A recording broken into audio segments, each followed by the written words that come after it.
Praise the Lord. இன்றைய நாளில் ஆண்டவர் சொல்ல விரும்பும் வார்த்தை, சகோதர சிநேகத்திலே ஒருவர் மேல் ஒருவர் பட்சமாயிருங்கள். ரோமர் 12:10. அன்பான தேவனுடைய பிள்ளைகளே, வேதத்தில் அன்பு பற்றியும் சகோதரர்கள் சகோதரிகள் எப்படி நடந்துக்கணும், அவங்களுடைய அன்பில் எப்படி அவங்க ஐக்கியமாக இருக்கணும்னு சொல்லி ஆண்டவர் நிறைய வார்த்தைகளை சொல்லியிருக்காருங்க. சின்ன வயசில் நம்ம அண்ணங்க கூட, தம்பிங்க கூட, அக்கா தங்கச்சிங்க கூடலாம் எவ்வளோ சந்தோஷமான ஒரு வாழ்க்கை வாழ்ந்தோன்றதை இப்போ நினச்சா கூட கண்களில் கண்ணீர் வருங்க. நிறைய பேர் அந்த வாழ்க்கை திரும்ப வராதா அப்படின்லாம் நம்ம நினச்சிருக்கோம். ஆனால் வளர்ந்ததுக்கப்புறம் ஏதோ ஒரு சூழ்நிலை அந்த அன்பிலிருந்து நம்மளை ஒரு தொலைவில் பிரித்து தள்ளிடுதுங்க. சில பேர் என்ன பண்ணுறோன்னா, கொடுத்தாதான் பாசம், பணம் இருந்தால் தான் பாசம்னு சொல்லி அப்படி போயிடுறோம்.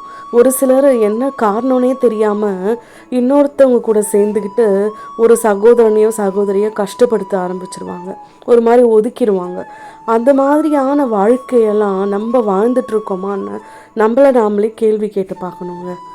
ஆண்டவர் இந்த இடத்துல சொல்கிறது, ஒருவர் மேல் ஒருவர் எப்போவுமே இருந்தாலும் இல்லைனாலும், சூழ்நிலைகள் எப்படி மாறினாலும் நம்மளுடைய அன்பில் நம்ம ஐக்கியமோடு இருக்கும் பொழுது நிச்சயமாய் ஆண்டவர் நமக்கான ஆசீர்வாதங்களை கொடுக்க அவர் காத்திருக்கிறார். எனவே இன்றைக்கே நாம் மனம் மாறி நம் சகோதர சகோதரிகளுக்காக ஜெபிப்போம். ஆமேன்.